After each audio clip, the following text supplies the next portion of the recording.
Hey guys, tonight we're drifting into the rustling grasslands of southern Africa, where the stars seem close enough to pluck from the sky and the wind hums with rhythms older than language itself.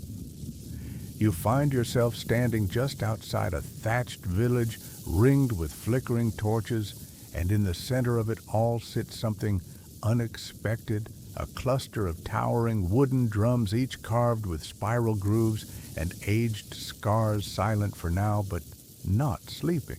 You're not here to dance. No, tonight you've wandered into the domain of kings and secrets. These drums, they weren't just for party beats or sweaty parades. These babies sent orders, whispered gossip, declared war, made jokes, and probably even tattled on who forgot to feed the goats. The Zulu didn't need Wi-Fi, they had drum-fi.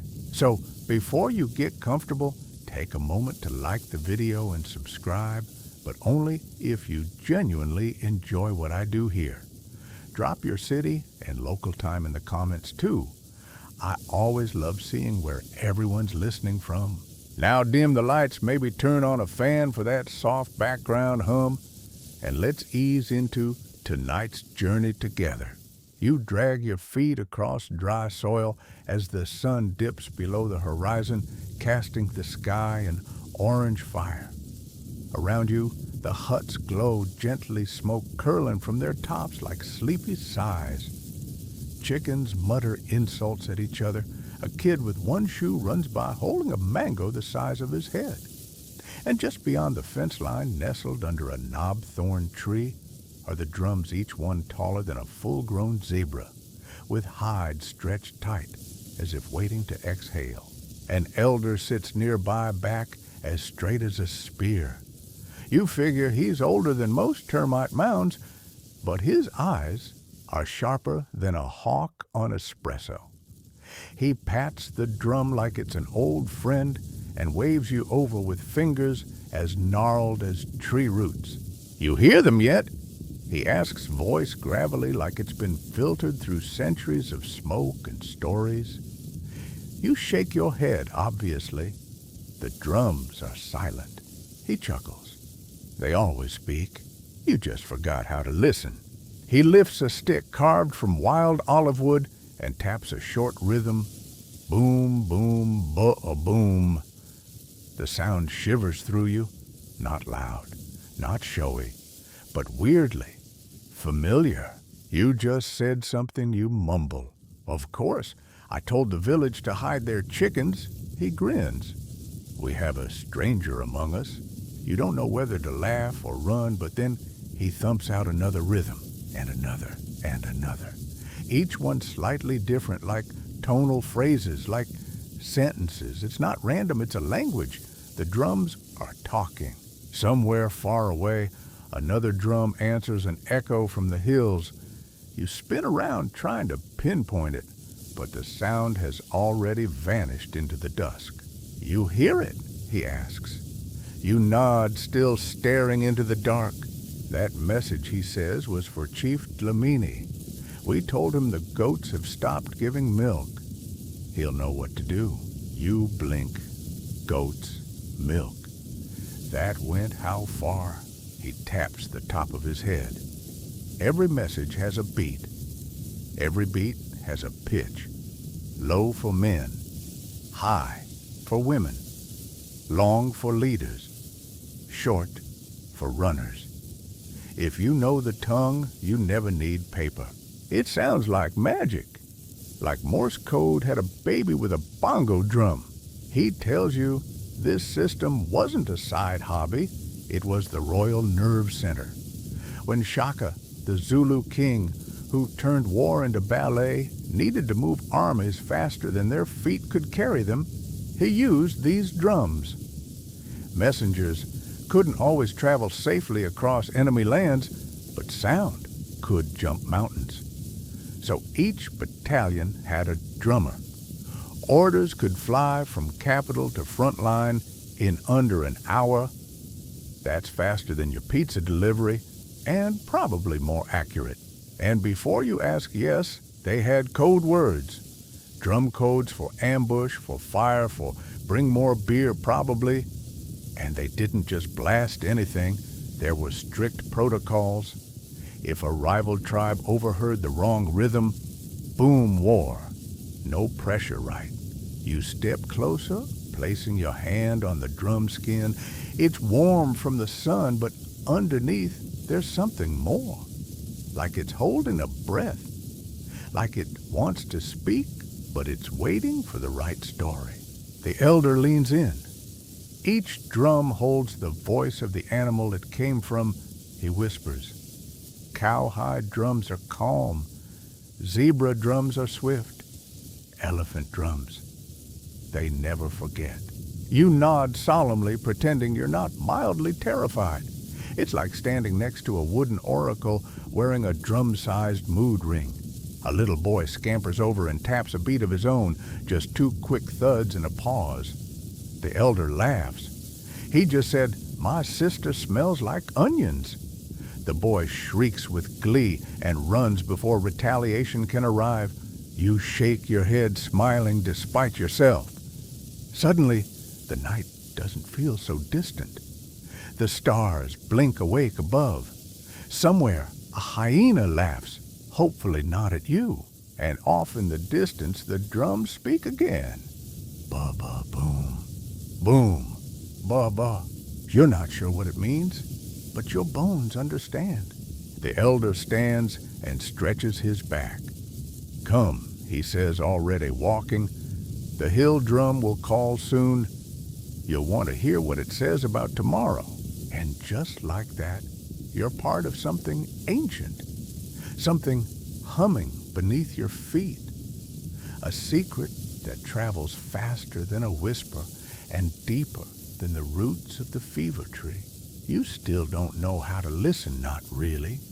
But tonight, you're learning. You follow the elder past rows of mud huts, your bare feet whispering over dusty earth that still remembers the heat of day. Crickets chirp in unison like backup singers to a song you don't yet know the words to. You glance back, once half expecting the drum to move on its own or maybe roll after you like it's got something more to say. Instead, you find yourself climbing a narrow path toward the hills that cradle the village. The elder walks ahead without speaking, his silhouette sharp against the stars. The further you go, the more the sounds of the village fall away, replaced by rising hum. Not from insects, not from the wind. It's another drum, low, steady, like a heart that's just been told a secret. You crest the hilltop panting slightly, and there it is, a single drum perched like a throne beneath a fig tree that's seen centuries. And sitting beside it, a young drummer with arms like saplings and a smirk that says he knows exactly how impressive he looks. His fingers move like dancers across the hide knot pounding, just brushing tapping, like he's coaxing the beat out of hiding. The elder grunts and sits beside him. You stay standing too shy to join them, yet too mesmerized to step away. Every sound you hear is a word the elder says, but only if you know the language.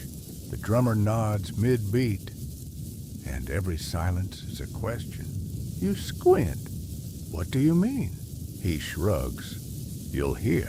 He changes the rhythm. Short, sharp taps now. You tilt your head. It almost sounds sarcastic.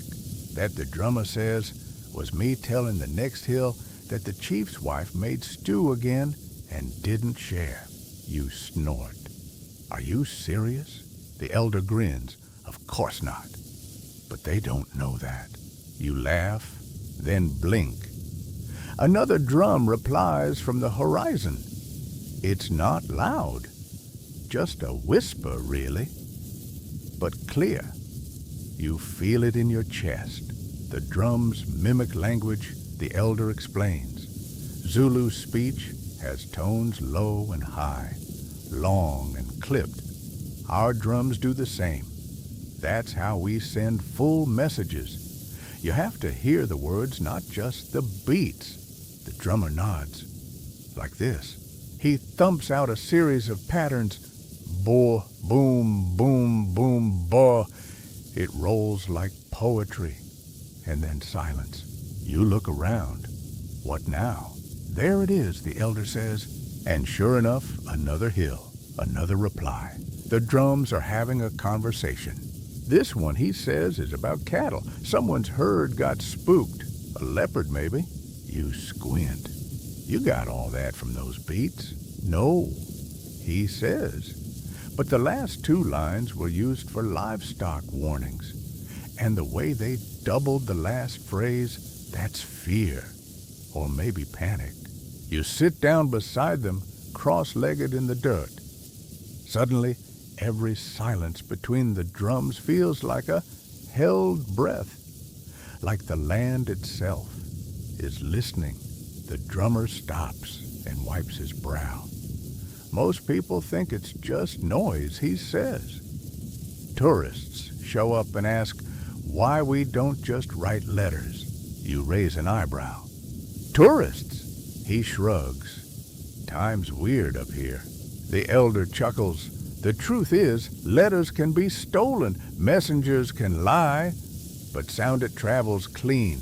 You can't stop it. You can't fake it. Not easily.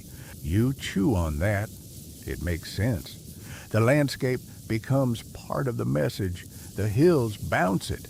The trees soften it. Even the birds go quiet when a serious beat begins. But it's more than just function. There's emotion in it. You realize it when the drummer taps out a rhythm that sounds almost mournful, slow, hesitant, like the beat itself doesn't want to finish the sentence. That, he says softly, was used when the king's son died. The whole valley heard it and went silent. You nod. The quiet afterward feels like a blanket. Each king had a special rhythm, the elder adds. A name, but in drums. Like a signature. You heard it and you knew who it was. No confusion, no doubt. You blink. What if someone else copied it? The drummer's face darkens. That's war. That's a lie. It's worse than stealing a crown. It's stealing a voice. You shiver, not from cold, just the weight of it. He softens. But it's rare. Most people wouldn't dare. You'd be cursed for 7 generations. No goat milk, no daughters, just itchy elbows forever. You laugh, and the tension fades. Somewhere behind you, another drum answers. A quick code, urgent, almost impatient. What's that one, you ask? Someone's asking why we're still awake, the elder mutters. You grin. Should we answer? The drummer considers, then thumps out a single cheeky rhythm, Go to Sleep, Grandma. You nearly fall over laughing.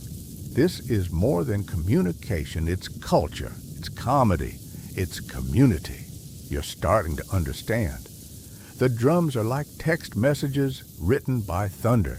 Drumming, the elder says, is the heartbeat of the kingdom. It's how we remember, warn, welcome, and weep. You lie back in the grass, staring up at stars you've never seen from your side of the world. A breeze carries the scent of wild flowers and dust. Somewhere, a lizard rustles. Somewhere else, a drum chuckles to itself. And in that moment, you realize these drums don't just talk. They listen. By morning, your ears still hum with the echo of drums. You'd swear the rhythm followed you into sleep, tapping the inside of your skull like a polite ghost with great timing. But as the sun crawls up over the hills and bakes the dew from the grass, you realize the village is already alive. Chickens are back at it with their gossip. Smoke curls from cooking fires, and the drum. They're quiet again, but not forgotten. You wander toward the central clearing, where a handful of boys sit cross-legged in a circle each, with a smaller drum propped between their knees. Their fingers twitch with anticipation. You recognize that look. It's the same one kids have when they think recess is about to turn into chaos. Controlled chaos.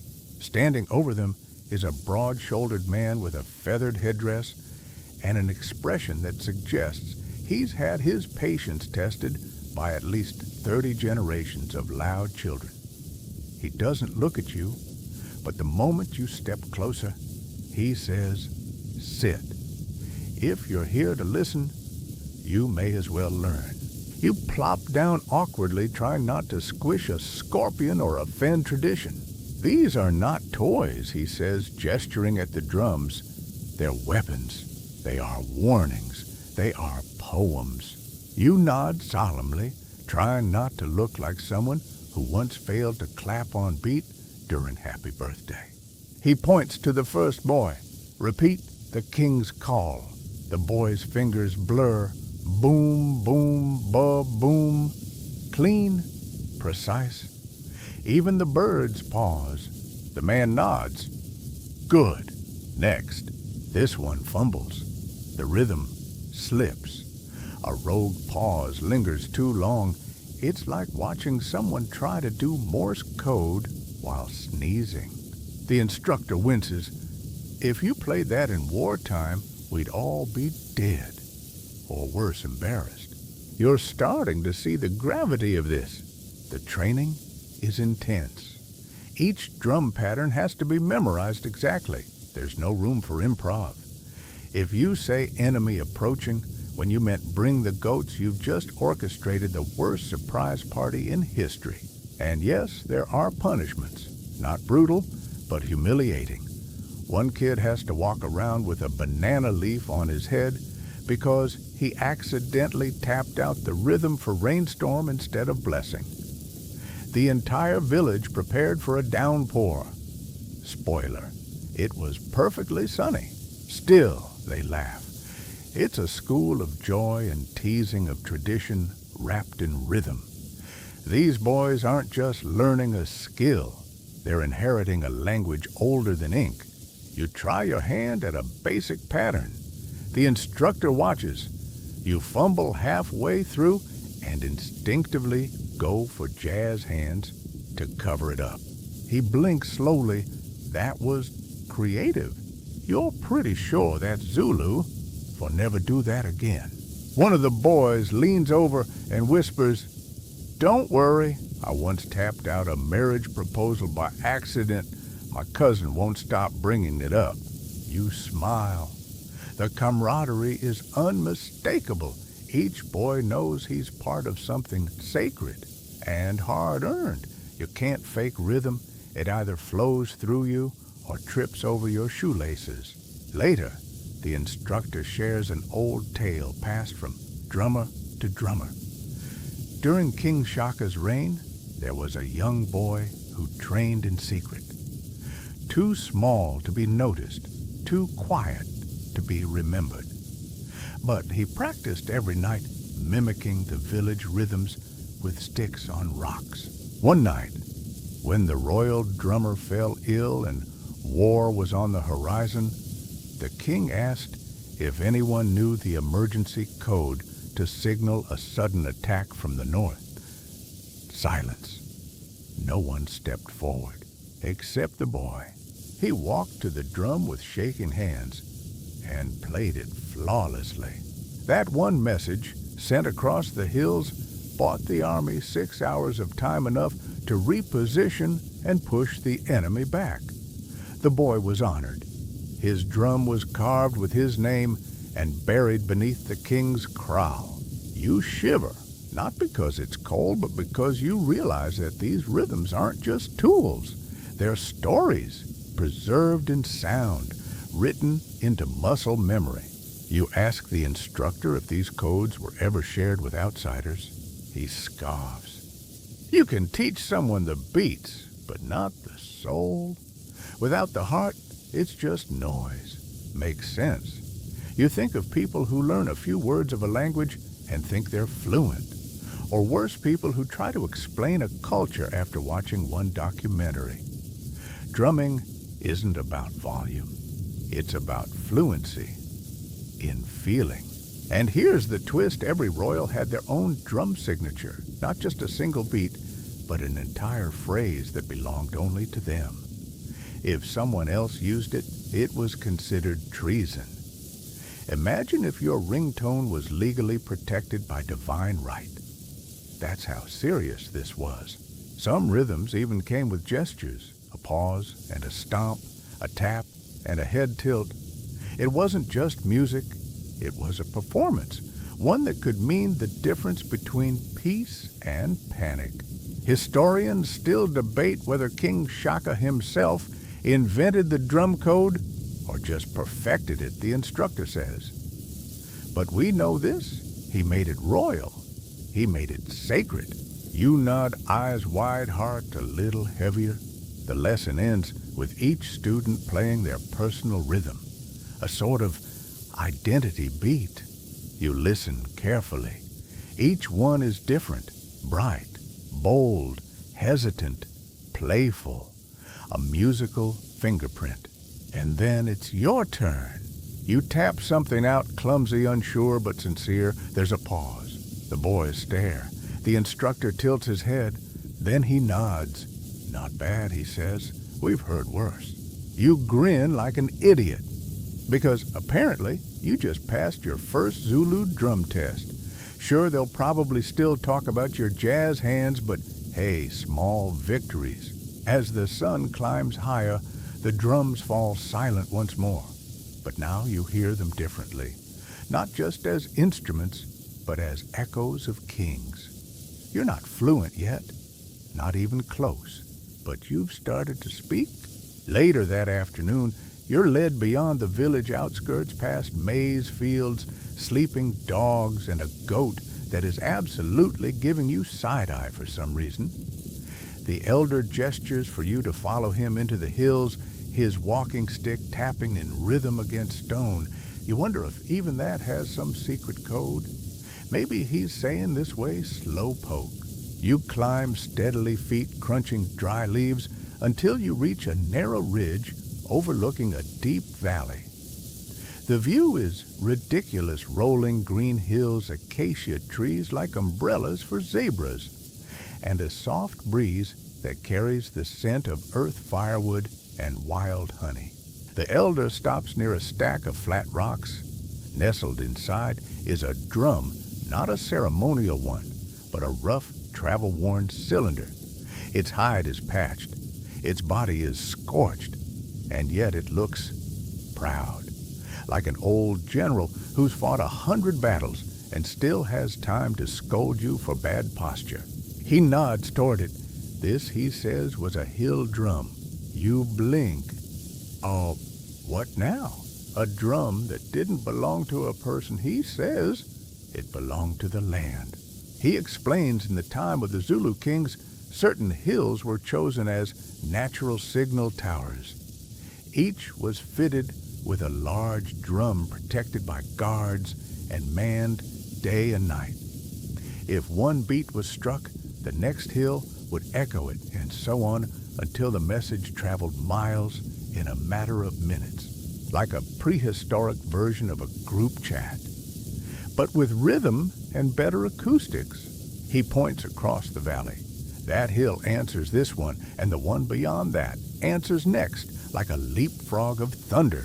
You sit trying to picture it, messages leaping from hill to hill, each drum catching the rhythm like a whispered secret passed from ear to ear. It's faster than a runner, safer than a scroll, and let's be honest, way cooler than yelling. The elder thumps the hill drum gently. A dull, tired boom echoes out across the valley. You wait, and then, boom, your jaw drops. Somewhere far off the reply comes, faint but clear. Someone still listening. Historians still debate whether this system was used for more than war, the elder says. Some believe it also passed wedding invitations. Others think it carried jokes. There are even old stories of drummers using it to send riddles to distant friends. Riddles. You love that. Imagine being a bored teen drummer and casually tapping out "What has legs," but never walks, only for a drum 10 miles away to respond a minute later with "Your uncle after goat stew." You grin. The idea that an entire kingdom once buzzed with this kind of acoustic messaging makes the world feel delightfully alive and oddly connected. You ask how many hills were in the network. "Dozens," he replies. But not just any hill. The drum must be heard clearly. No echoes, no trees in the way. It took generations to learn which hills could talk best. Of course it did. Everything here is earned through listening. He tells you about a famous moment during King Dingani's reign. An enemy force was spotted near the southern border. The king's army was days away, but the hill drums sent warning so fast that reinforcements arrived before the invaders could even light a fire. That moment became legend, a kind of national group text that saved lives. You lean against a stone and close your eyes, listening. No birds, no bees, just wind and waiting.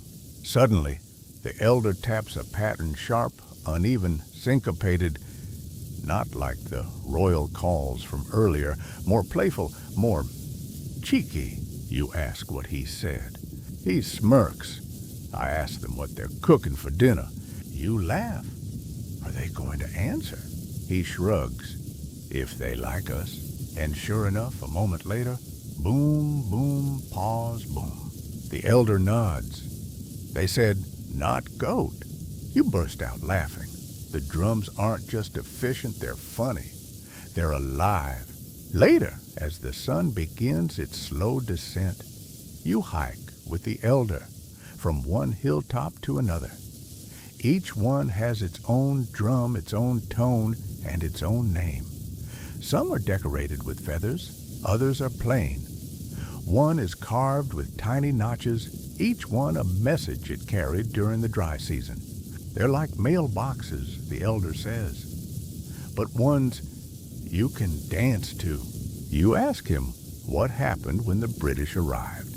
His face darkened slightly. They didn't understand. Thought it was noise. Ordered some drums burned. Tried to ban their use. But you can't ban rhythm. You can only bury it for a while.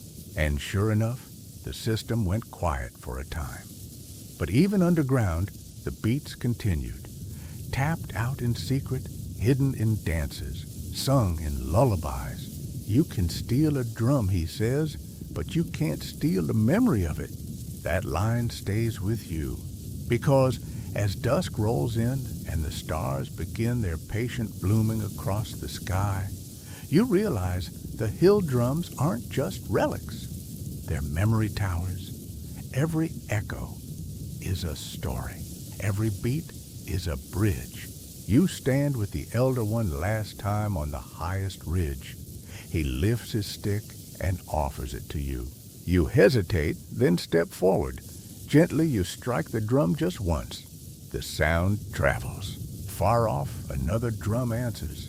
And for a brief, shining moment, you're part of a conversation that's been happening for hundreds of years, spoken not in words, but in wonder.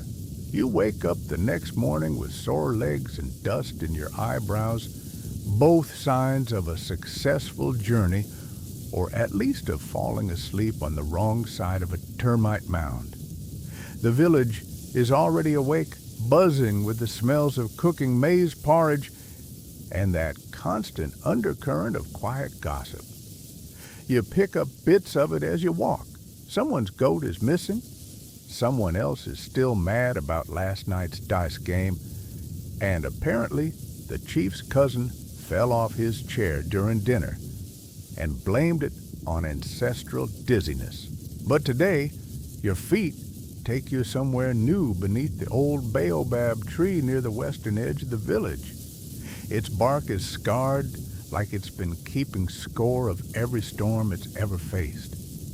Beneath it, 3 older drummers sit with a group of wide-eyed boys, each holding a tiny hand drum no bigger than a pizza.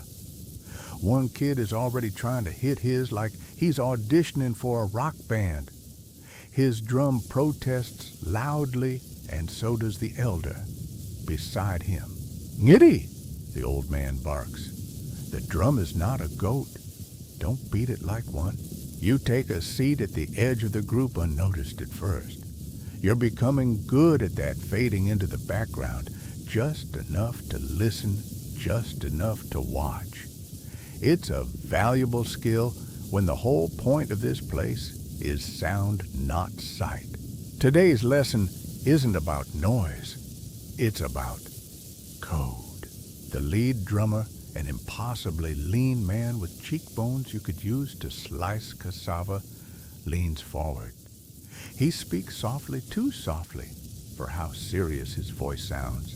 Every king has a rhythm, he says. Not just one beat, but a signature, like a fingerprint. And every royal command was hidden inside that rhythm. He claps once, then again, slower, then taps a steady rising beat. Boom, ba, ba, boom, ba, ba. The kids try to copy it with results ranging from almost to, "Why is that drum crying?" You try it yourself in your head. It's trickier than it sounds. The pattern isn't symmetrical. It loops weird. It hides things. That's the point, the drummer says, noticing your confusion. The enemy listens too. So the beat must speak only to those who know how to hear it. You nod. It's like the Zulu version of end-to-end encryption, but with cowhide. Another boy raises his hand. What if someone fakes the king's rhythm? The drummers exchange looks. The mood shifts.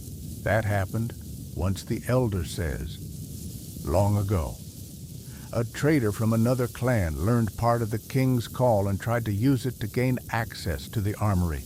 You lean forward. This sounds juicy. He made it as far as the gate, the elder continues. The guards heard the rhythm, opened the path, then hesitated. Something about it was off. One beat too long. One tap too soft. You can feel your shoulders tense. It's like a spy movie, but with drums and higher stakes. They arrested him, questioned him. He said he was just visiting. Said he liked the music. You raise an eyebrow. Classic villain line. They found a knife hidden in his sandal, the elder says. That's when they knew. One of the boys gasps. From that day, the elder says, the king changed his rhythm. Added a twist only his closest drummers knew. And just like that, the message became a secret handshake, uncrackable by outsiders. You ask how long it takes to learn one of these signature rhythms. The youngest drummer shrugs. A few years. If you're smart, you decide to remain silent and lower your expectations. Then they show you a training drum, one marked with colored stones embedded along the edge. Each color stands for a tone, deep, mid-high snap. They use it like a teaching tool. Visual rhythm. You watch as the boys follow it with their eyes and fingers, tapping out sequences like tiny composers. But the truth is, this isn't about memorizing. It's about feeling. The elder tells another story, one of King Cetshwayo, who ruled during the British invasion. His rhythm was complex, so layered and strange that even other drummers had trouble copying it. It was said that you didn't just learn his rhythm, you absorbed it. During a critical battle, the king needed to reposition troops without alarming the enemy. So his rhythm was sent carefully disguised as a marriage blessing. The hills echoed with beats that sounded innocent, festive. But anyone trained in the signature knew what it meant: retreat to the ravine. Flank left. Prepare for ambush. The move worked. The enemy was blindsided, and nobody was the wiser except the drums. Historians still debate whether that specific beat actually changed the course of the battle. But around here, no one questions it. The drums remember. You spend hours listening to different patterns, each one crafted like a poem. Some are fast, sharp, with deliberate stops, like someone choosing their words carefully. Others are gentle, almost flirtatious, meandering like a lazy river full of secrets. Eventually, the sun angles low, and the drummers begin to pack up. One boy grumbles, "I was just getting it." "You were also just scaring the chickens," one of the elders replies. "We'll continue tomorrow." You linger behind as the others shuffle off. One of the older drummers stays back too.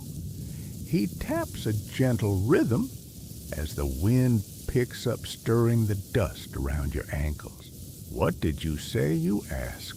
He smiles. "I said, you have rhythm." You beam. "Just not where it should be," he adds. You laugh. "Fair enough." Then he leans in and says, almost too quiet to hear, "When a king dies, his rhythm is never played again. It's buried with him." That's how we keep their voices sacred. You stare at the drum. Suddenly, it feels heavier, quieter, more sacred than before. You wonder how many voices have been lost, how many beats will never sound again, how many stories exist only in the air between two echoes. You don't speak, you just listen. Because now you understand this isn't just about making sound. It's about protecting it. That night, it rains. Not a lazy drizzle, not a poetic mist. No, this is the kind of rain that claps its hands, kicks open the sky's front door, and dumps a river on everything with absolutely zero warning. The village scrambles, mats pulled off the line, firewood dragged under shelter, and one unlucky goat that now looks like a wet rug with hooves. You duck under the awning of a hut, the sound of water pounding the thatch roof like an impatient drummer. For a second, it almost sounds like a rhythm, like a beat. And then it is a beat. From across the fields, just barely rising above the storm's tantrum, you hear it boom, boom, boom, buh. It's not a ceremonial drum. It's not coded with royal orders or love notes. It's a warning. The elder appears beside you, soaked but unfazed. You hear that he shouts above the storm. You nod. Is someone in trouble? He shakes his head. No, that's the rain call. You blink. There's a rain call. He grins. Of course there is. The weather doesn't read calendars. You follow him through the sloshing village paths, ducking between huts and dodging chickens that have decided your ankles are the enemy.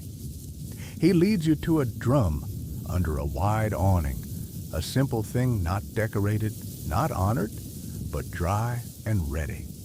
A functional drum, a working class drum. He taps it slow, deliberate, boom, boom, bah, boom.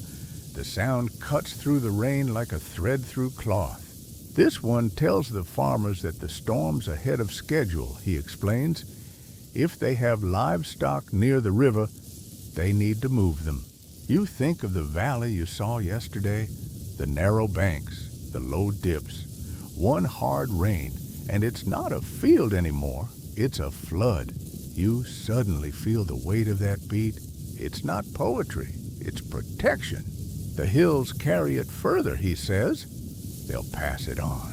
You stand in silence, watching as the rain tries to swallow the village. But off in the distance, like a lighthouse calling to another drum replies. Then another. Then one more fainter still. It's like a relay race run by sound and carried by the wind. You shake your head amazed. So the drums are weathermen now. He laughs. Better. They don't guess. They react. You sit down dripping wet, but fascinated. The elder tells you that the Zulu didn't just use the drums for people, they used them with the land. Drums warned of dry spells, of locust migrations, of hailstorms sneaking in from the east. Each kind of storm had its own rhythm. Lightning storms got a fast, urgent beat. Cold rain, slower, mournful, and flash floods, a pattern designed to interrupt everything so abrupt it actually annoyed nearby animals into moving to higher ground.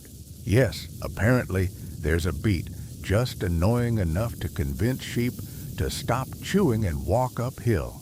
You glance over. How did they figure all this out? The elder shrugs. Same way you learn anything. Trial, error, and the occasional dramatic goat loss. Makes sense. He goes on to tell you about the old rain leaders, men and women who could feel storms in their joints and their sleep. They'd drum before the clouds arrived. No satellites, no radar, just instinct and sound. Historians still debate whether these storm beats actually worked or if it was coincidence, he says. But in a village that heard them, no one drowned. That's all we needed. You sit back letting the rain soak through your clothes now. It doesn't matter.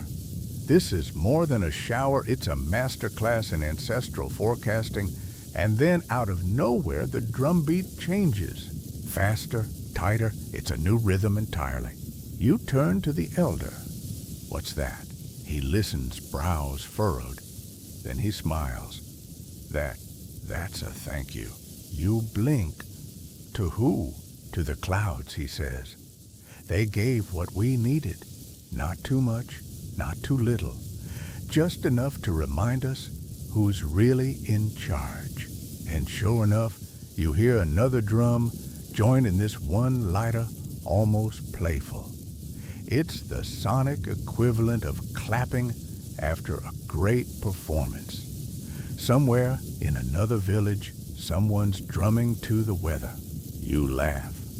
Are you saying you have weather appreciation rhythms? He nods. Why not? You thank the cook, don't you? Same principle. You imagine being the sky looming over this little patch of land and hearing a beat that says, "Nice job today. Really nailed the humidity curve." You'd probably smile, if clouds could smile. Later, after the rain tapers off and the world smells like renewal, you walk the village paths again. People are setting things back in place. Kids jump in puddles. One man swears his roof used to be straight and is now doing a weird dance. But you notice something else. The goats are safe, the chickens are dryish, and not one soul seems surprised. Because the drums warned them, because the drums cared. And that night, as you lie on your woven mat under a borrowed blanket, you swear you still hear it, a faint rhythm far away, carried by the breeze. Ba boom, boom, boom, ba. It doesn't mean war, or hunger, or even mischief. It just means we made it through the storm. By the next morning, the puddles have become mirrors, reflecting sky and gossip in equal measure. The village is drying out, though a few stubborn chickens look like they've taken a personal vow of dampness. You're just finishing a generous breakfast of roasted maize and something you really hope was a mushroom when you hear it again, a drumbeat, sharp and unfamiliar, but this time, something's off. It doesn't roll like the other messages. It stutters. It fakes confidence. If you hadn't spent all week listening to rhythms like your life depended on it, and okay, maybe it kind of does, you wouldn't notice it. But now, Your ears perk up like a meerkat that just heard a suspicious twig snap. You glance at the elder who's frozen mid-sip of sorghum beer. His eyes narrow. He slowly sets down the cup. "That's not our rhythm," he mutters. Oh no. He stands abruptly and walks toward the drum circle like someone just insulted his grandmother's stew. You follow your stomach tightening. In the clearing, the local drummers are already gathered. One looks confused, another looks nervous, and one boy's just holding his drum upside down like it betrayed him, and he's not ready to forgive. The elder nods toward the east.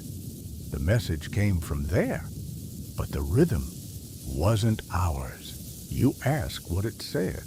He shakes his head. Nothing specific, just a call for help. But the pitch was wrong. Too slow. Too clean. You frown. Couldn't it just be a new drummer? He turns to you. That's the danger. Anyone can hit a drum. Not everyone can tell the truth with it. What follows feels like a scene from a spy movie, but starring barefoot percussionists. A runner is sent to a lookout post near the hills. Scouts are dispatched to see if anyone new entered the region. The village's eldest drummer, a man who hasn't stood up since the last eclipse, orders his stool moved closer to the council hut. The suspicion hangs heavy. Finally, the scout returns. No sign of visitors, no strangers in the bush. But then he says it.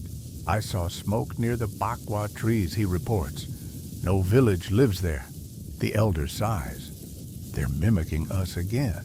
You blink again. And so begins one of the most bizarre stories you've heard yet. Back during a tense period of intertribal negotiation centuries ago, mind you, one rival clan got sneaky. They trained a group of shadow drummers specifically to copy Zulu rhythms. Their goal, intercept real messages, confuse scouts, cause chaos. But here's the twist, they weren't good at it. Historians still debate whether they were bad drummers or just too eager. The elder chuckles. But they made small mistakes. The wrong emphasis, the wrong silence. It was just enough. Zulu scouts quickly realized something was wrong, and the response, absolute genius. They created a counterbeat, a rhythm that sounded correct to outsiders, but was actually a trap. It instructed loyal drummers to ignore the message and wait for confirmation. The Shadow Clan fell for it. They sent fake signals thinking they were spreading confusion, but in reality, they were revealing their exact location. And the Zulu, they let them drum all night, then walk straight to their camp by following the beats. You can't help but smile. It's like playing chess against someone who thinks they're playing checkers. The drums gave us speed, the elder says, but they also gave us precision. Enemies could mimic, but they couldn't belong. That distinction hits you deep. You think about how many times in life people have tried to fake connection, say the right words, imitate the moves. But rhythm isn't just what you do. It's who you are. And that's what gave the real drummers power. You ask if such tactics ever worked against the Zulu. Only once, the elder replies. And it nearly tore the kingdom in two. He tells you of a moment when a high-ranking official, jealous, ambitious, leaked part of the royal rhythm to a neighboring clan. They used it to request reinforcements under the king's name. The army was split, confused. Mistrust bloomed like mold in a forgotten calabash. The king had to act fast. He summoned every drummer from every hill. In a single night, he rewrote the rhythm, introduced a pause that no outsider could have guessed. The next morning, when the fake message came again, it lacked the pause. The lie was revealed. The traitor was exiled. The hills beat out the new rhythm for a week straight just to make sure every ear in the valley remembered what truth really sounded like. You sit in silence, stunned, not just by the story, but by how much meaning can live inside a handful of beats. Later, the elder takes you to the edge of the village, where an old log drum lies split in two. This, he says, was the drum that sent the first false warning. It broke the day the rhythm changed. You kneel beside it, running your fingers over its cracked hide. It feels tired, hollow, as if it once carried secrets it wasn't proud of. The elder leans close. Remember, he whispers, anyone can strike a drum, but only the loyal hear the heartbeat underneath. The wind kicks up, and somewhere far away a drum replies. It says nothing urgent, no warning, no code, just a low, warm beat, like a sigh of relief, like truth stretching its legs after a long nap. The next day dawns with a hush, not a stillness exactly. There are still birds arguing over bugs, and someone's cow is very loudly regretting whatever it just stepped in, but a kind of focused quiet. Even the air seems alert. You're walking along the mist-draped ridge where dew clings to your ankles like cold bracelets when the elder meets you, eyes sharp and voice low. Today, he says, you march with the buffalo. You blink. Excuse me, he chuckles. Not real buffalo, the formation. You follow him down into the valley where a gathering of warriors is forming rows. They don't carry shields, not today. They carry drums, each one painted with red ochre and ash, some decorated with feathers, others etched with clan marks. A young woman steps forward, tall and poised, with arms that look like they've been lifting trees since infancy. She taps her drum once, boom. The warriors shift as one like ripples in a pond. Welcome to the buffalo horn. This was King Shaka's military masterpiece, a battle formation designed not just with brute force, but rhythm. The army would split into 3 groups, the chest, the horns, and the loins, and yes, try not to giggle. Each group moved on cue, guided not by shouts or flags, but by drums. You're paired with a drummer assigned to the left horn. His name is Mvelo, and he has the energy of someone who's had 2 cups of lightning for breakfast. We flank, he says, but only when we hear the call. You ask what happens if someone flanks too early. We die, he says cheerfully, or we get mocked for a full season. Both are bad. The warriors spread across a field marked with stones and wooden posts. This is training, not war, but the intensity is real. You feel it in the air, in your knees, in your teeth, and then the chest beats begin. It's subtle at first, just 2 low thumps, then 3, then a syncopated pattern that makes your spine straighten. The chest surges forward. The loins, yes, still funny, hold their position. They're the reserves, waiting, watching. Then ba-boom, ba-boom. Mvelo grabs your arm. That's us. And suddenly, you're running. Not randomly, not wildly, but in a perfect arc, curving around the imaginary enemy like a river of thunder. The horns close in from both sides, and all the while, the drums speak. No yelling, no chaos, just rhythm. You slow as Mvelo taps the halt beat. The entire formation freezes. He grins. If this were real, they'd be running. You ask him how the drums were heard in battle. Wouldn't the noise drown them out? He nods. That's why our drummers climb trees, or hills, or shoulders, whatever's highest. Sound must fly. And then he tells you something that blows your already rhythm-battered mind. During battle, the drums didn't just give commands. They also read the field. You blink, come again. Each drummer is trained to listen to the other side's rhythm, he says. If the enemy changes their beat, it tells us something. Fear, retreat, reinforcements. You can feel it before you see it. You stare at him. That's not just communication. That's sonic espionage. Historians still debate whether this method tracking enemy drum tone shifts was widespread or just a Zulu specialty. But Mvelo is sure. We could hear their fear, he says. Even if they beat loud, we knew when it was hollow. The training continues. You sit on a rock dizzy with admiration and mild dehydration. The way the drums control body's space motion, it's like choreography for warfare. You half expect a Broadway musical number to break out. Later, as the warriors rest under the shade of a marula tree, you hear a few of them drumming softly to themselves. Practice, memory, maybe nerves. You ask if this formation was ever used in peacetime. Of course, says one. Ceremonial dances, sport competitions, even courtship. Another laughs. Nothing says, marry me, like flanking your future in-laws. You realize something important. The drums weren't just functional, they were foundational. They shaped how the Zulu moved, how they fought, how they gathered, how they fell in love.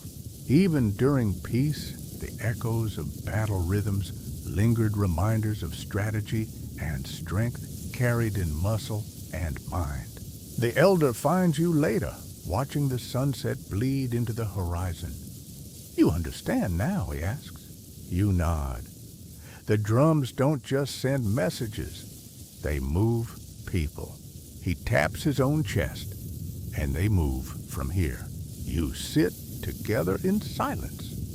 A low beat hums from the camp behind you. Not urgent, not secret, just steady. And you think, if the earth had a pulse, this would be it. No orders, no confusion, just motion, just rhythm, just unity. By now, you've come to expect the drums. You hear them even when they're silent echoes trailing in your mind like the scent of firewood long after the flames have gone cold. But today, something else greets you. Nothing. No thumps, no taps, no echoes dancing across the hills. You step out from your hut and scan the village. People move like normal children, chase each other with sticks. A woman carries a bowl of maize balanced effortlessly on her head, but something's off. It's like the whole village is tiptoeing, careful not to wake a sleeping giant. You finally spot the elder beneath the uamdoni tree, sitting with a single drum at his side. His hands rest on his knees. Still, quiet. What happened? You ask, your voice louder than it should be. He lifts his chin slowly. Today is the festival of silence. You wait for more, but he just returns to looking at the horizon. Eventually, someone explains. Once each year, during a full moon that rises just after the solstice, the drums are forbidden. Totally silent. No practicing, no signaling, no rhythm. Even humming is frowned upon. It's the exact opposite of everything you've learned so far. A land that speaks through beat suddenly falls mute for a full day and night. The elder finally speaks again. This is when we listen for the things drums cannot say. You sit beside him unsure what to do with your hands, or your thoughts, or your ears. He tells you the origins. Long ago, during the reign of a revered queen, there were whispers of betrayal within her court. Messages were being leaked, armies were moving out of rhythm. The drums still beat, but they no longer told the truth. So the queen, wise and furious, ordered a silence, not a pause, not a rest, a ban. For one full moon cycle, no drum was to speak. The kingdom waited, and in that stillness, they heard what they'd been missing. A guard confessed, a spy slipped, a lover admitted more than they meant to. Truth rose like steam. Since then, the festival of silence became tradition, not as punishment, but as preservation. You ask, so you stop drumming to catch liars. The elder grins, sometimes. But mostly we stop to remember that the drum is not the voice. We are. That idea settles into you. Heavy, gentle. He tells you that during silence, people speak in new ways. Through gestures, through patterns drawn in ash, through synchronized movements, shared glances that mean more than any coded rhythm. Later, you watch as the village dances without sound. Feet stamp gently in dust. Hands clap once, twice, then freeze. It's like watching a music video with the audio off, except the emotion is turned up to 11. A girl spins her skirt, twirling like a sunburst. She doesn't drum, she becomes the drum. Nearby, two old men play a game of bones using no words, just nods, just silence. Somehow, they still argue. You're stunned. In the quiet, everything speaks louder. Even the trees creak with intention. That evening, as the moon rises round and luminous over the hills, the entire village gathers in the clearing. No torches, no fire. Just moonlight, painting silver across every cheekbone. The elder stands. Tonight, we hold the air like a cup, he says. We drink from the hush. Everyone bows their heads. Even the babies seem to understand. For a full hour, no one moves. You feel the pull of it, the gravity of shared stillness. It's more intimate than any beat, more powerful than any code. Then at the stroke of midnight, the elder lifts his hand, not to drum, not yet. He touches the drum's edge, one finger, one breath, and waits. Then a single tap. It's soft, gentle, but it cracks the silence like a seed splitting open. The second tap comes from across the village, then another, then another. But instead of building into a rhythm, the beats stay sparse, reverent, like rain just beginning. Each tap is a vow, a promise to listen, a reminder that silence isn't absence. It's sacred space. Historians still debate whether this practice was truly annual or if it emerged later during colonization when drums were banned by force. But the villagers will tell you it always existed. That silence was the first rhythm, that before the drum there was breath, and before that, intention.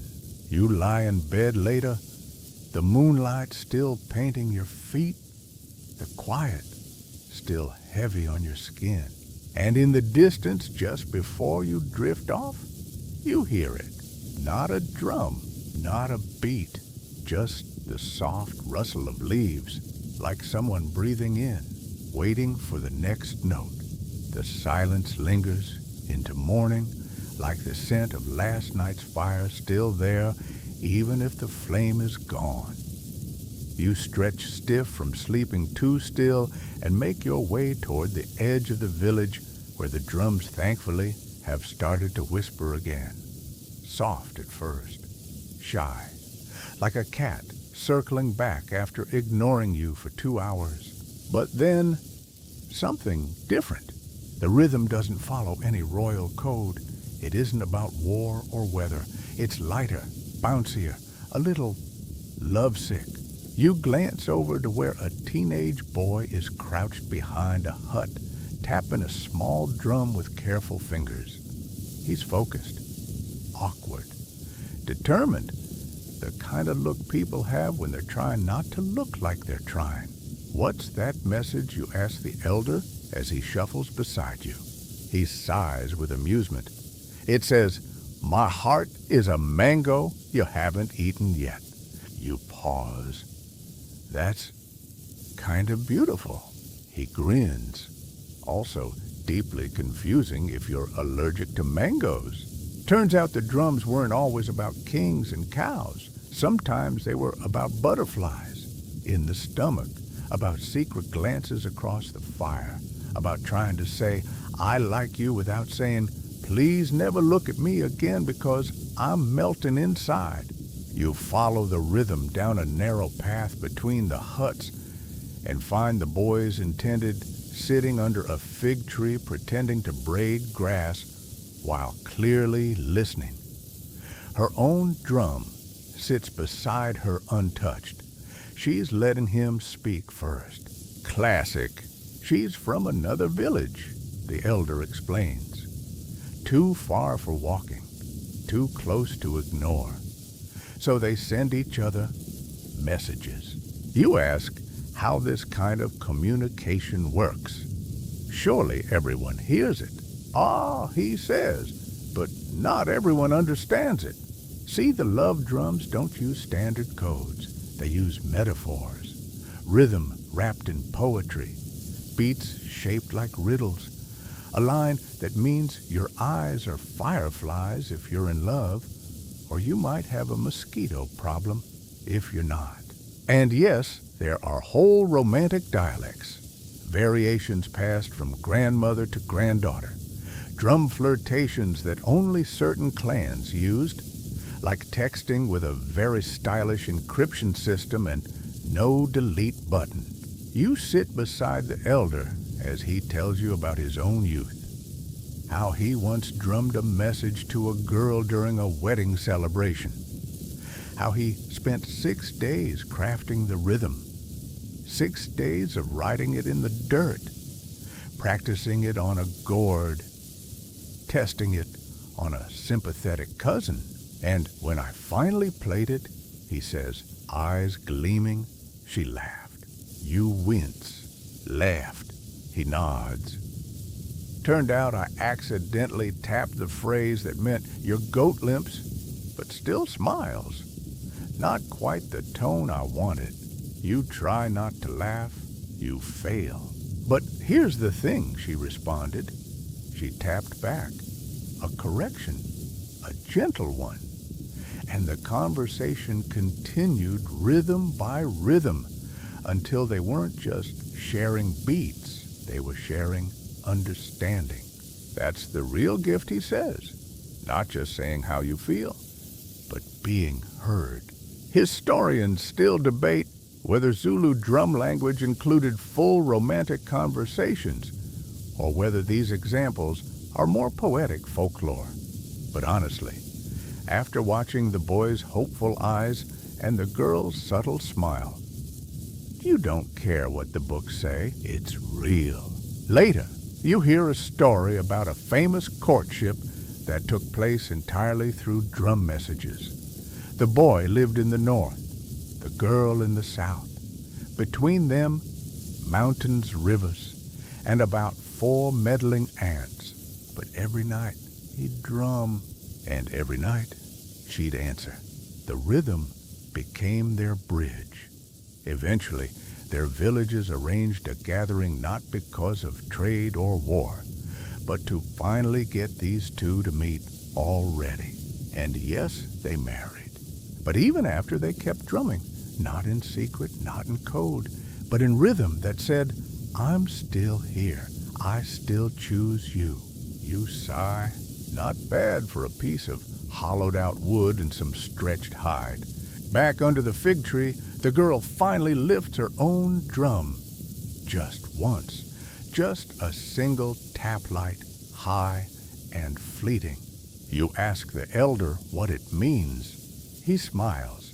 It means I heard you. And honestly, in a world this loud, this chaotic, this full of noise pretending to be meaning, that might be the sweetest message of all. That night, you sit alone under the stars, a borrowed drum in your lap. You're not in love. You're not at war. You're not trying to warn anyone about incoming hippos. But you tap out something simple, something small. A greeting, maybe. Thank you. And across the valley, a drum replies. You don't know who it is. Doesn't matter. Because for one soft, beautiful moment, you are not alone. You're halfway through another bowl of stew somewhere between, this is delicious. And wait, was that a bone? When the drums change again, not in tempo, not in tone, but in intention. You freeze spoon in mid-air as a rhythm rolls through the air, measured, deliberate, and heavy with drama. The villagers stop what they're doing. One man actually drops a full yam. Somewhere, a baby immediately starts crying as if it knows something juicy is about to go down. You look to the elder, who's already squinting toward the east. That's not the usual route, he murmurs. That's the royal drums. You blink. The ones with the gold cords. He nods. The very same. And that beat is not what it claims to be. He's right. It's supposed to sound like an announcement of mourning, a formal rhythm used when someone important has passed. But it's too clean, too practiced, like someone rehearsed grief instead of feeling it. He grabs his walking stick. Come, you follow him across the village where a crowd is gathering beneath the signal tree. Everyone's whispering, some already crying, others just frowning, arms folded like they're not ready to trust their ears. The beat continues, boom, boom, boom, pause, boom, over and over as if trying to convince itself. Then the messenger arrives. He's breathless, dusty, and clearly aware that he's become the human version of a spoiler alert. He delivers the news: the king is dead. The crowd gasps. A few wail. One woman immediately faints onto a conveniently placed goat, but the elder's face remains still. Too still. Did you see the body? He asks. The messenger hesitates. No, I was told. The drums said, the elder repeats. He turns to you and mutters, this smells like a squirrel in a stew pot. You're about to ask what that means, but he's already moving. You follow him into the nearby drum hut where the royal signal drum is kept during peacetime. He throws off the covering, taps a test beat, then stops. Listen. The village goes quiet. He taps a counterbeat, short-clipped, curious. A question. Seconds later, a distant drum replies, but it's not the same message. The rhythm is faster, urgent, not mourning, but warning. You feel the hair on your arms stand up. That's from the queen's camp, the elder says, voice low. She's alive, and she says the king is alive too. A murmur rises. Heads turn. Someone drops a ladle. You swear a goat says, huh? And that's when it becomes clear. The royal drums lied. Or rather, someone made them lie. The elder gathers the local drummers quickly, quietly. He tells them to send out the emergency pattern, one reserved for deception. It's barely used. Most people don't even recognize it. But those trained in court codes will know do not believe the official rhythm. Drums across the valley light up like nervous lightning. Messages zigzag from hill to hill, each one a silent scream disguised as poetry. You finally ask, why would someone fake the king's death? The elder sighs. To test loyalty, to flush out rivals, or worse, to stage a takeover while people are distracted by grief, you pause. So it's a drum coup. He grimaces. It's happened before. He tells you about an infamous case decades ago. A general frustrated by the king's indecision orchestrated a fake mourning beat. The plan announced the king's death, hold a rushed coronation, and silence anyone who disagreed, all under the assumption that the drums wouldn't lie. But they did, because they were told to, and that trust, it shattered. Historians still debate the exact details, whether the general really fooled the high priests or if the priests were in on it. What's certain is that for years, after every royal message required a second verification beat from a neutral drum post, a kind of ancient two-factor authentication. You watch the elder pace. He's clearly remembering something painful, something old. Finally, he stops. "We're going to test them," he says. You blink. "Test who?" He grins. "Everyone." That evening, the elder crafts a drum message in secret. It sounds like a peace offering, gentle, respectful, rhythmic. But inside it, hidden between rests and repeats, is a question. If the king lives, what will you do? It's subtle. Only the well-trained will hear it. Even fewer will dare respond. But when the reply comes, it shakes the village to its bones. A distant drum answers, "We will follow the voice, not the echo." The elder smiles. That, he says, is loyalty. By morning, the truth is out. The king appears very much alive and also very annoyed about someone prematurely killing him off via percussion. The traitor is discovered. The royal drums are cleansed in ceremony, symbolically reset to truth, and the village breathes again. That night, as the fire crackles low and someone starts humming a song about mangoes and betrayal, you ask the elder one final question. Can the drums lie? He shrugs. The wood doesn't lie, the hide doesn't lie, but the hands. He taps his chest. That's where truth lives, and suddenly you understand. Drums don't lie, but people do. And sometimes the biggest rhythm to listen for is the one that's missing. You wake up with the sun already nosing its way through the smoke holes in the thatched roofs, bathing everything in gold. The village smells of roasted yams and suspicion. Today, you're heading to the northern edge of the kingdom, accompanied by a young scout named Themba, who walks like his feet already know where the secrets are buried. He carries a small travel drum strapped to his back and a slingshot tucked in his sash just in case diplomacy fails. You pass herds of slow-witted cattle fences patched with hope and thorn branches, and hills so green they look like someone turned the saturation up to enchanted forest mode. But what you're looking for isn't beauty.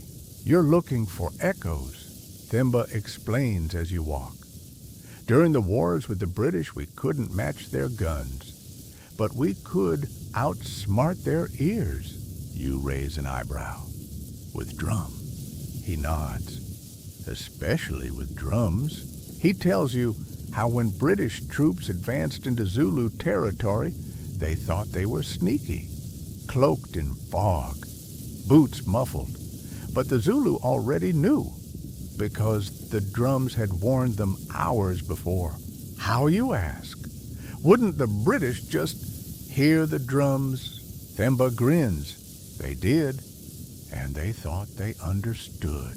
Turns out the Zulu played the British like a badly tuned banjo.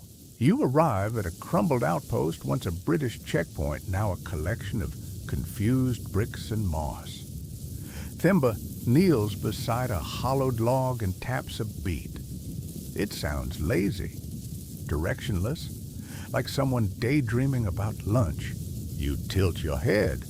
What's that mean? It means move east. Avoid their path. He smirks, but if a British officer heard it, he'd think it was just background noise. Here's how it worked. The Zulu drummers invented a decoy rhythm system, a fake pattern that sounded unimportant. They'd embed real messages inside irregular beats, slipping them between what looked like musical filler. British scouts recorded the wrong rhythms, passed along the wrong meanings. They ended up chasing ghosts. The drums told lies, you say. Themba shakes his head. No. They told truths to those who were listening, just not to the ones who weren't invited. There's something beautiful and kind of petty about an entire empire being confused by a beat. You hike further, arriving at a shallow ridge where an old tree stump sits beside a rock that looks suspiciously like a hippo doing yoga. Themba taps another rhythm. This one's fast, excited, a bit chaotic. That says, they're here, act afraid. You blink, act. Oh yes, he says, it wasn't just warfare, it was theater. He tells you how Zulu warriors would intentionally let the British see certain movements drums, calling retreat messengers running in panic, when in fact it was all coordinated deception. They weren't scared. They were setting a trap. At one famous site, a single drummer on a hill tapped a message to his own army retreat visibly but flank left in silence. The British heard only the retreat saw men running and charged, right into a horseshoe of hidden warriors. That battle changed everything, Themba says, not because we won, but because we made them stop trusting what they heard. And in war, doubt is louder than any drum. Historians still debate whether this system was as sophisticated as the oral legends claim. Some believe it was coincidence. Others insist it was improvisation, not strategy. But as you stand there watching Themba tap a signal into the earth like a magician flipping a switch, you don't doubt any of it. You ask, were any British soldiers ever trained to understand the Zulu drums? Themba shrugs. A few tried. One even got pretty close. But he couldn't feel it. Feel what? The in-betweens. That sticks with you. Later, over a fire and a meal of something that might be rabbit or might be rabbit adjacent, Themba shows you an old map, hand-drawn, fading. It doesn't mark roads or rivers, it marks sound corridors. Each hill, he says, was chosen not for height, but for echo potential. We didn't just use hills, we used acoustics. He points to one spot. This hill can carry a drum beat 35 miles if timed with wind. Another. This one's short but curved. It bends sound around corners. You're speechless. They weren't just warriors. They were engineers of airwaves. One final story before sleep, Themba tells you about a drummer named Sifo who once confused an entire battalion by tapping two conflicting messages at once, one real, one fake, using two different drums and alternating hands. Did it work? He nods. The British split their forces in panic. Sifo escaped and earned the nickname the drummer with two tongues. You lie back on your blanket, stars twinkling overhead like punctuation marks in a sky-written poem. Your ears buzz not from volume, but from meaning overload. Because now you understand, drums weren't the background music of war. They were the scriptwriters, and sometimes they were the punchline too. A breeze picks up. You think you hear a soft tap from a distant ridge. Maybe it's just a bird, or maybe It's history saying good night in rhythm. You return to the village, feeling like your ears have gained a sixth sense possibly, one that now detects sarcasm in rhythm. The drums greet you before the people do, tapping gently across the wind like a familiar hand on your shoulder. They don't shout. They don't command. They invite. Today, the drums aren't warning or lying or joking. Today, they're calling you to dance. The elder meets you near the village square where the air already smells like roasted maize and something floral, probably ceremonial herbs, possibly just someone's extremely ambitious shampoo. It's the rain ceremony, he says. You look up, the sky is clear, not a cloud in sight. Birds chirp like they've paid rent. Shouldn't you wait for rain to do that, you ask? He shakes his head. This isn't about chasing the clouds. It's about welcoming them. And that's when you realize something weird. Drums are sounding from multiple directions. Not just from your village, but from beyond the hills. Faint rhythms echo back and forth as if the land itself is warming up for a concert. You ask how it works. Synchronization, he says. Each village listens, matches the beat, like a heartbeat stretching across the hills. And there's a reason for it. The Zulu believed that when drums synchronized across vast distances, they created a kind of resonance, not just in the air, but in the spirit of the land. Rain spirits, notoriously fickle, were thought to respond to harmony. Not volume, not pleading, but unity. You sit beneath a fig tree watching the villagers gather. Everyone has a role. Women mix herbs into bowls. Men stretch skins across drums with practiced grace. Children chase each other in spirals, tapping hollow gourds and laughing like they already know something the adults forgot. Then the rhythm begins.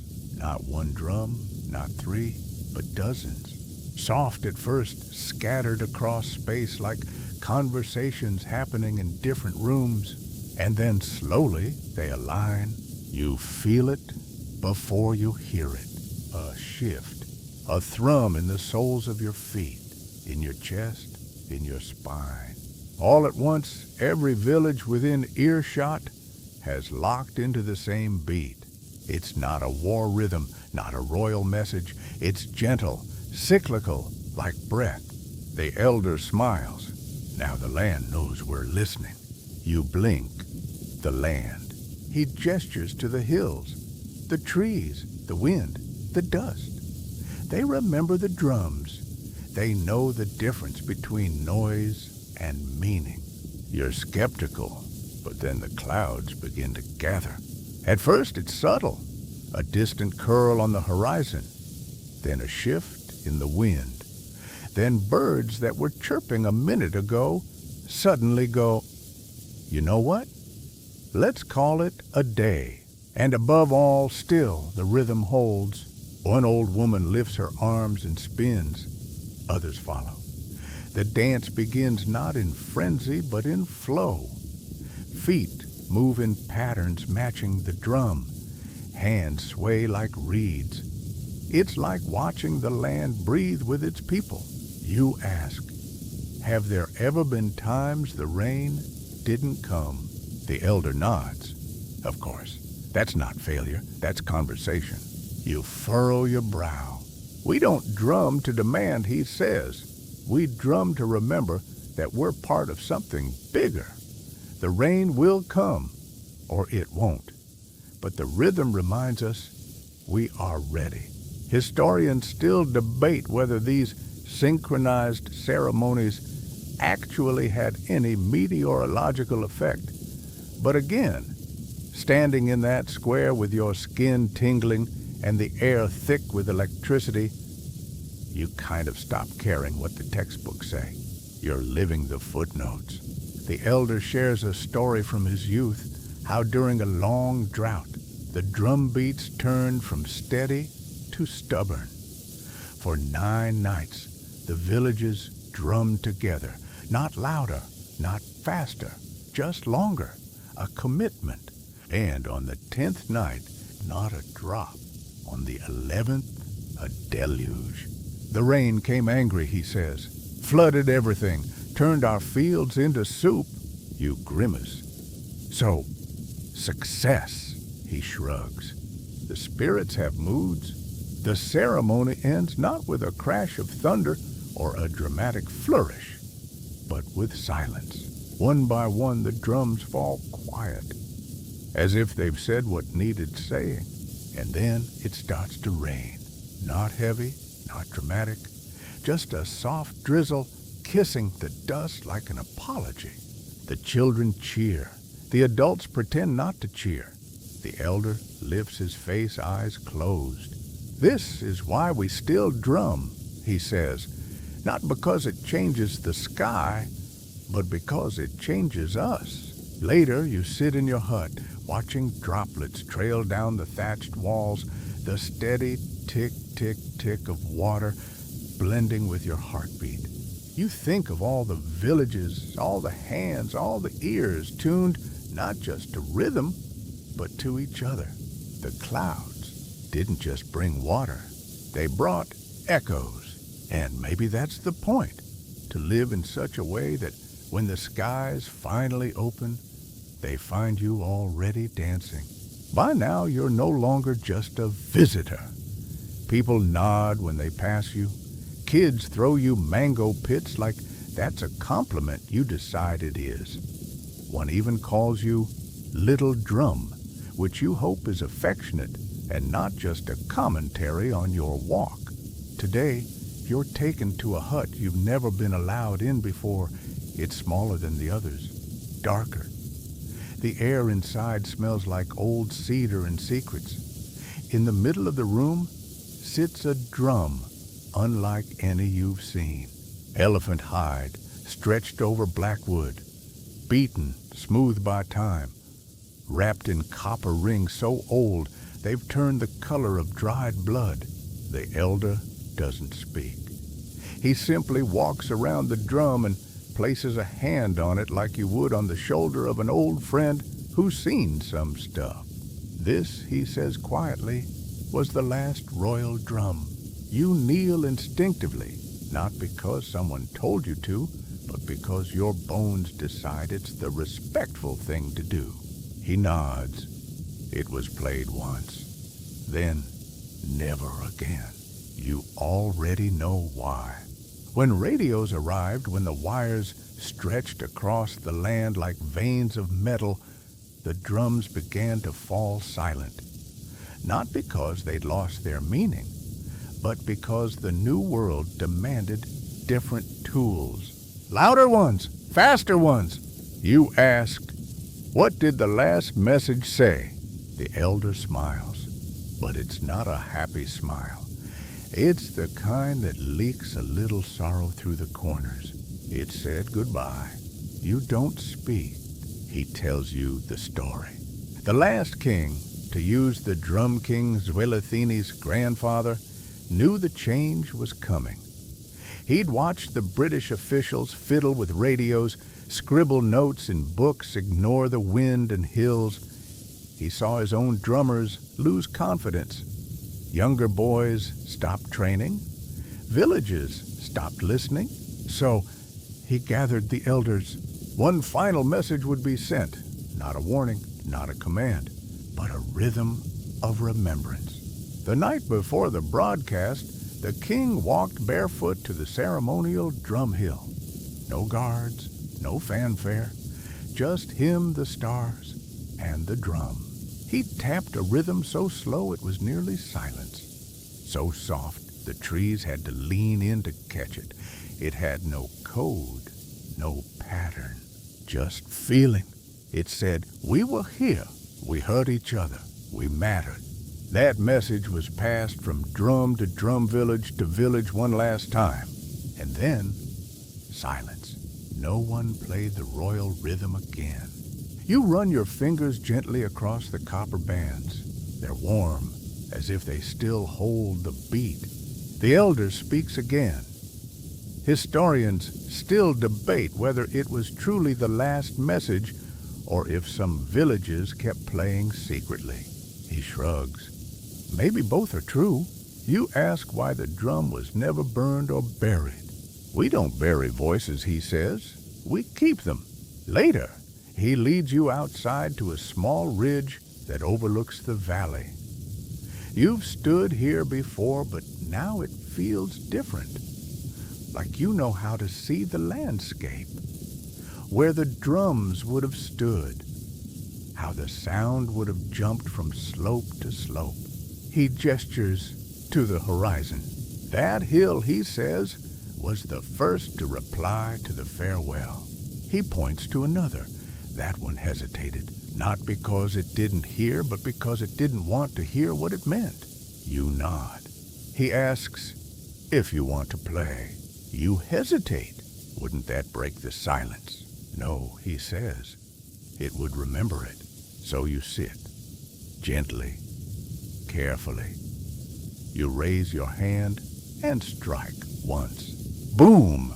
It's not loud, but it carries. Somewhere so faint, you almost think you imagined it. A reply comes. Just one beat, then stillness. You close your eyes and wonder who it was. A lone villager, a curious child, another elder on a faraway ridge. It doesn't matter, because the beat wasn't about them. It was about us. You look back at the elder. He nods once. And together you sit in the long golden hush of the afternoon, surrounded not by silence, but by memory. The drums may have stopped, but the rhythm never left. The last morning feels heavier than the others, like the sky knows something you haven't admitted to yourself yet. You hear the drums again, soft and steady, but this time they're not sending messages. They're calling. People are gathering in the central clearing, not in a rush, but with the kind of calm you only see in those who know a ceremony is coming. You're handed a drum, not one of the big royal ones, not one covered in feathers or symbols, but something smaller, simpler, yours. The elder smiles. Today you become a messenger. You blink. Me, he nods. You've heard enough. Now it's time to speak. You try to protest. You're not ready. You still mess up the pauses. You still second-guess the low beats. Just yesterday, you accidentally told someone their grandmother was shaped like a potato instead of complimenting their hair. But he's already walking toward the circle. You sit in the shade and watch as everyone arranges themselves, elders on stools, children fidgeting in their mother's shawls, teenagers standing just far enough apart to avoid being accused of dancing together. And then the elder begins to speak. He doesn't use a drum. He uses his voice. We are gathered to remember what was carried and what still echoes. He gestures to you. You stand your knees, suddenly aware that they're very exposed to judgment. You have heard the rhythms of kings and goats, of love and war, of laughter and grief, he says. Now you will leave something behind. He nods. It's your turn. You lift your drum, you breathe, and then you play. It starts with the simplest rhythm, the one they taught you on your first day. The heartbeat of the village. The soft boom that felt meaningless back then, but now makes your chest tighten with memory. You add a phrase of thanks, then one of farewell. Then, without thinking, you play something new, something that wasn't taught, something that didn't come from a story. It comes from you. It's not perfect, a little uneven, a little crooked, but it's honest. And when you finish, no one claps, no one shouts. They just listen. and slowly other drums begin to join, not copying, not echoing, responding. Each person adds their own note. A grandmother adds a tap of remembrance. A child adds a skip that sounds like giggling feet. A warrior adds a deep, slow beat that speaks of battles survived and brothers lost. And somehow it becomes a conversation, not one about history, but about now. The rhythm expands, then softens. It fades not into silence, but into stillness. You look at the elder. His eyes are misty. That he says was your voice, and it hits you.